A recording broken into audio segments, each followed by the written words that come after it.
Hello বন্ধুরা, এই যে গুড মর্নিং সবাইকে।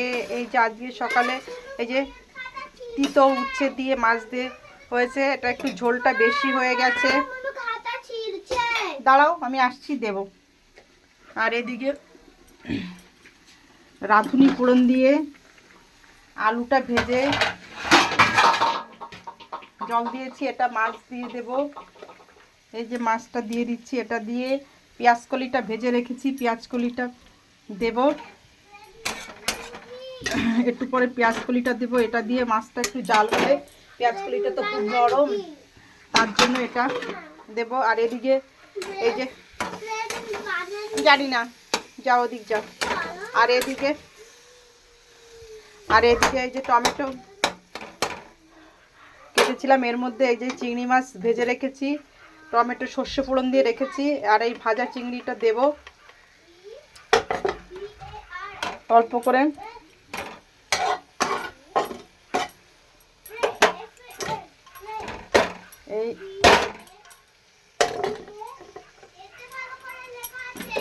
এই চিংড়ি মাছটা দিয়ে সর্ষে ফোড়ন দিয়ে কাঁচা টমেটো দিয়ে চচ্চড়ি, এর মধ্যে একটা লঙ্কাও দিয়েছি। এটা বেশ একটু নুন আর একটু সামান্য মিষ্টি দিই, টক মিষ্টি খেতে বেশ সুন্দর লাগে, খুব টেস্ট হয়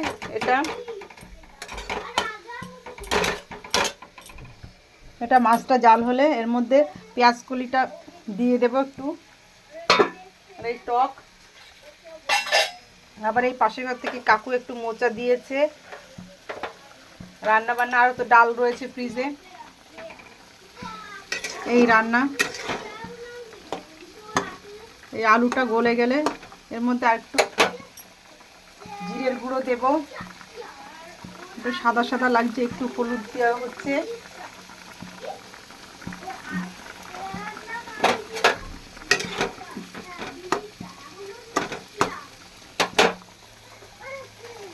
এদিকে আবার টমেটোর কাঁচা দিয়ে এই যে পেঁয়াজ কলিটা একটু হালকা তেলের পরে দিয়ে ভেজে রেখেছিলাম, এটা দিয়ে অল্প জাল দেব।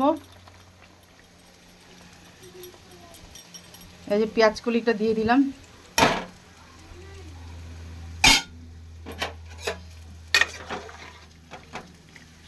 পেঁয়াজ কলিটা তো নরম, এটা মানে খুব তাড়াতাড়ি গলে যায়, এই জন্য কম জালে দেব, এই জন্য এটা ভেজে তুলে রেখেছিলাম।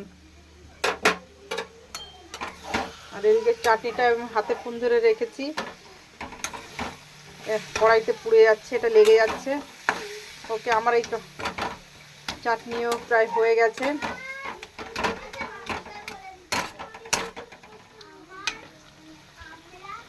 ওকে, এই যে এটার মধ্যে মাছ দিয়ে পেঁয়াজকলি ভাজিও খায়, আবার এটা একটু হালকা মাখা মাখা ঝোল হবে।